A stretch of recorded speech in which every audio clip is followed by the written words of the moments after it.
How's it going, YouTube? I wanted to make a review of this bump helmet that I found from FMA. Now, I'm not super familiar with FMA as a company or the quality of their products, so this was a shot in the dark purchase for me, particularly because they reside in Hong Kong. So I took a chance, $100, and 2 weeks later it showed up today. And I have to say, I'm pretty impressed. Now, this helmet in particular, this is the Cayman tactical bump helmet. The actual helmet from, I believe the company is called Galvion, is around $800 for the bump helmet, and then they have a ballistic one. I think that runs about almost $2,000. So I don't think that's necessary for me. That's a lot of money. This would be a perfect helmet for something like airsoft. For me, I'm using it for flight training. I prefer a helmet over just the headband or wearing a hat. I just like how secure everything feels with the helmet. So that's kind of the reason why I was looking for this one. Could not find a review in English, so I figured I'll be the one to do it. So the company that I bought this from was apextacgear.com. I'll show a picture in the website, and I have to say, with this helmet in particular, there's tons of colors. There's a couple of different options. One helmet you can order it with or without the headband adjustment. I ordered the one with it. So I'll go ahead and talk about receiving this helmet in the mail. So whenever you first get this helmet, none of this Velcro will be on here. I would have loved if it was, but I guess that gives you freedom to choose what you want to put on here and the placement for it. So it does come with the diagram. It's very, very simple. You know, if you have more than 2 brain cells, you're in luck, because you'll be able to do this. You'll be able to follow the instructions. It's numbered.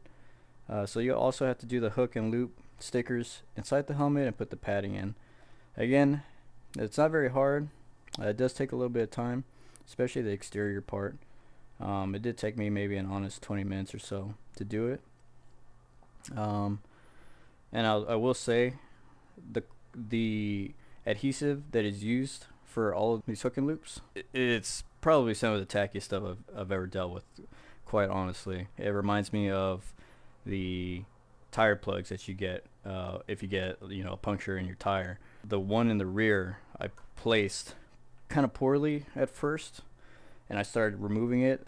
I really thought it was going to start taking the paint off of it, how sticky it was.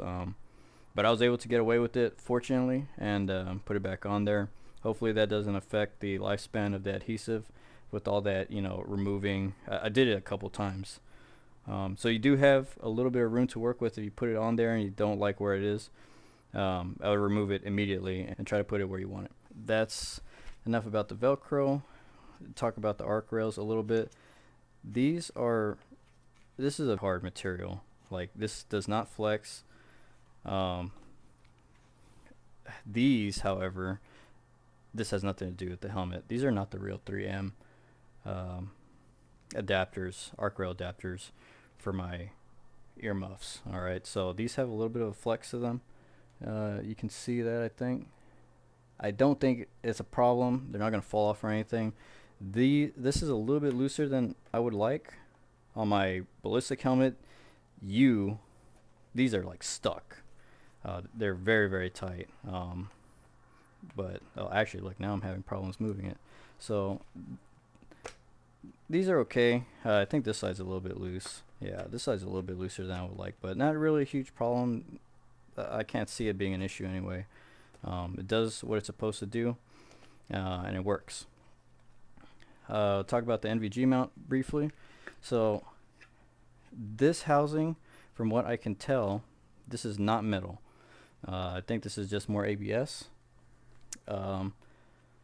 This interior portion, however, this is probably aluminum for what I can tell. So I would be confident in throwing some actual NVGs on here, which are a little bit heavy, and without a doubt, you'd be fine. Like, this is good. This is good stuff right here, and it will do just what I need it to for my GoPro. So if I can get it back on there. All right, so that's enough about the NVG mount. Talk about the inside a bit. All right, so the pads, once you get them all in, I was a little bit skeptical with these pads. Hopefully you can see them pretty well. It's like a sports-like material. Probably wicks, sweat pretty well. But I was a little bit skeptical with, like, I'm not applying a lot of pressure here. All right, like, it's very, very gentle pressure. It falls flat when you press it, right? But you'll just have to take my word.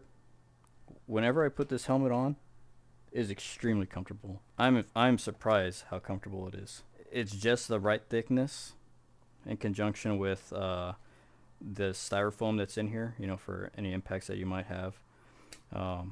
It is just the right thickness to hug your head. It just really secures the entire helmet, and which is my segue to the headband strap adjustment knob. This has very, very fine adjustment, so it's very precise, and you can get it exactly where you want it. And with all this together, I haven't had such a well-fitting helmet before, I don't think. I'm very happy with this. And the last thing I'll talk about is the chin straps. So they have a good, from what I can tell, this is a really nice leather for the chin strap itself.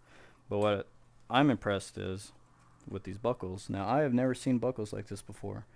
I'm used to more traditional ones where you have to shoot the slack through, use your other hand and pull it tight again, and it's kind of, you kind of have to mess with it a bit. These are not like that. These are very, very easy to use. And what I would do is, when adjusting this to your head for the first time, is I would open up this side and the opposite side and just completely go as far as you can with them. Put the helmet on, and then at the same time, working these both together, you're just going to pull until you get it exactly where you want it.